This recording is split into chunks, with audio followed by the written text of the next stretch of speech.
நடிகர் விமல் நடிப்பில் கடந்த 2009ஆம் ஆண்டு வெளிவந்த பசங்க திரைப்படத்தில் நடித்த நடிகர் கிஷோர் கடந்த சில வருடங்களுக்கு முன்பு சீரியல் நடிகை பிரீத்தாவை காதலித்து திருமணம் செய்து கொண்டார். இந்த தம்பதிக்கு நேற்று ஆண் குழந்தை பிறந்திருக்கிறது. குழந்தை பிறந்த மகிழ்ச்சி செய்தியை கிஷோர் தன்னுடைய சோசியல் மீடியா பக்கத்தில் பகிர்ந்து இருக்கிறார். அவருக்கு ரசிகர்கள், பிரபலங்கள் பலரும் வாழ்த்துக்கள் தெரிவித்து வருகிறார்கள். கிஷோரின் மனைவியான சீரியல் நடிகை பிரீத்திகுமார் ஆரம்பத்தில் சன் டிவியில் ஒளிபரப்பாகி வந்த வானத்தைப் போல சீரியலில் நடித்திருந்தார். அதைத் தொடர்ந்து ஜி தமிழில் ஒளிபரப்பாகி வரும் நினைத்தாலே இனிக்கும் சீரியலிலும் நடித்துக் கொண்டிருக்கிறார். அதுபோல சன் டிவியில் சமீபத்தில் தொடங்கிய புனிதா சீரியலிலும் முக்கிய கேரக்டரில் நடித்துக் கொண்டிருக்கிறார். இந்த நிலையில் கடந்த வருடத்தில் நடிகர் கிஷோரை காதலித்து திருமணம் செய்து கொண்டார். கிஷோர் வேறு யாரும் இல்லை, இயக்குனர் பாண்டியராஜ் இயக்கத்தில் கடந்த 2009ஆம் ஆண்டு வெளியான பசங்க திரைப்படத்தில் மூலம் குழந்தை நட்சத்திரமாக அறிமுகமானவர்தான். அதற்கு பிறகு ஒரு சில திரைப்படங்களில் நடித்துக் கொண்டிருக்கிறார். பசங்க திரைப்படத்திற்கு பிறகு கிஷோர் கோலி சோடா திரைப்படத்திலும் நடித்திருந்தார். இந்த திரைப்படத்தில் மார்க்கெட்டில் வேலை செய்யும் இளைஞராக நடித்திருந்தார். இந்த திரைப்படமும் பெரிய அளவில் வெற்றி பெற்றது.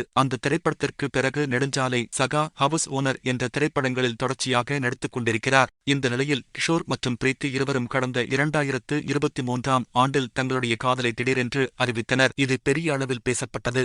காதலை அறிவித்த சில மாதங்களில் திருமணம் செய்து கொண்டனர். திருமணத்திற்கு பிறகு தொடர்ச்சியாக தங்களுடைய சினிமா வாழ்க்கையில் பயணித்துக் கொண்டிருக்கிறார்கள். இந்த நிலையில் பொங்கல் நாளில் பிரீத்தி மற்றும் கிஷோர் இருவரும் எடுத்த புகைப்படங்களை இன்ஸ்டாகிராம் பக்கத்தில் பகிர்ந்து இருந்தனர். அந்த புகைப்படத்திற்கு ஜூன் ஜூலை மாதத்தில் ரோஜா பூவாசத்தில் ஜூனியர் சீனியர் கையில் பிறக்கும் என்ற பாடல் வைத்திருந்தனர். அந்த பாடலை பார்த்ததும் பிரீத்தி கர்ப்பமாக இருக்கிறார் என்று அவருக்கு பலரும் வாழ்த்துக்கள் கூறி வந்தனர். பிரீத்தி கிஷோரை விட 4 வயது அதிகமானவர். இதுகுறித்து இவர்கள் திருமணம் செய்த நேரத்தில் பெரிய அளவில் சர்ச்சைகள் கிளம்பின. ஆனால் இதெல்லாம் ஒரு விஷயமா என்று இந்த ஜோடி தங்களுடைய அடுத்த கட்ட வாழ்க்கைக்கு பயணத்ததை தொடர்ந்து கொண்டிருக்கிறார்கள். இந்த தம்பதிக்கு நேற்று ஆண் குழந்தை பிறந்து இருக்கிறது. அதனை அழகிய போட்டோவுடன் கிஷோர் தன்னுடைய இன்ஸ்டாகிராம் பக்கத்தில் பகிர்ந்து இருந்தார். இந்த தம்பதிக்கு சின்னத்திரை, வெள்ளித்திரை பிரபலங்கள், ரசிகர்கள் பலரும் வாழ்த்துக்கள் தெரிவித்து வருகிறார்கள்.